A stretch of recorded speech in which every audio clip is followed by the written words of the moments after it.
বাড়িতে কয়েক পিস পাউরুটি থাকলে এই অপূর্ব স্বাদের ডেজার্টটা একবার বাড়িতে বানিয়ে দেখতে পারেন। এটা তৈরি করা যেমন সহজ আর খেতেও ভীষণ ভালো হয়, যা বাড়ির ছোট থেকে বড় সবার পছন্দ হবে। আমাদের বাড়িতে অনেক সময় দেখবেন পাউরুটি কয়েক পিস বাড়তি থেকে যায়। সেই পাউরুটিগুলো দিয়ে এইভাবে ডেজার্ট তৈরি করে দেখুন। আমি এখানে 4 পিস স্লাইস রুটি নিয়েছি আর সাইডের ব্রাউন অংশগুলো কেটে রেখে দিলাম। তবে এগুলো ফেলে দেবো না, ব্রেড ক্রাম্বস তৈরি করে নেব।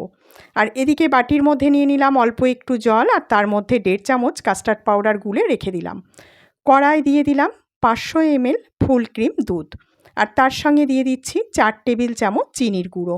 তবে মিষ্টিটা আপনারা আপনাদের পছন্দ মতো কমিয়ে বাড়িয়ে নিতে পারেন। দুধটাকে ভালো করে ফুটিয়ে নিয়েছি। এবারে যে কাস্টার্ড পাউডারটা গুলে রেখেছিলাম সেটা 2 চামচ করে দেবো আর দিয়ে অনবরত নাড়াচাড়া করে মালাই তৈরি করে নেব। কাস্টার্ড পাউডারটা দিয়ে বারে বারে এইভাবে অনবরত নাড়াচাড়া করে মালাই তৈরি করতে হবে আর একটু ঘন করে মালাইটা তৈরি করতে হবে। এখানে কিছুটা ক্ষীর নিয়েছিলাম আর ক্ষীরের মধ্যে মালাই দিয়ে ভালো করে মিশিয়ে নিলাম। এবারে পাউরুটির পিসগুলোর ওপরে একটা করে পিস নেব আর এইভাবে কিছুটা করে ক্ষীর দিয়ে দেবো। ক্ষীরটা দেওয়ার পর আবারও একটা পাউরুটির পিস দিয়ে দিলাম, দিয়ে তার উপরে আবারও কিছুটা ক্ষীর দিয়ে দেবো। সব কটা রুটি এইভাবে দেওয়ার পর ক্ষীরটাকে দিয়ে নিতে হবে। সব শেষে ওপরে আরও একটা পাউরুটি দিয়ে এবারে সেই মালাইটা দিয়ে দেবো আর মালাইটাকে ঠান্ডা করে নিয়ে দেবেন।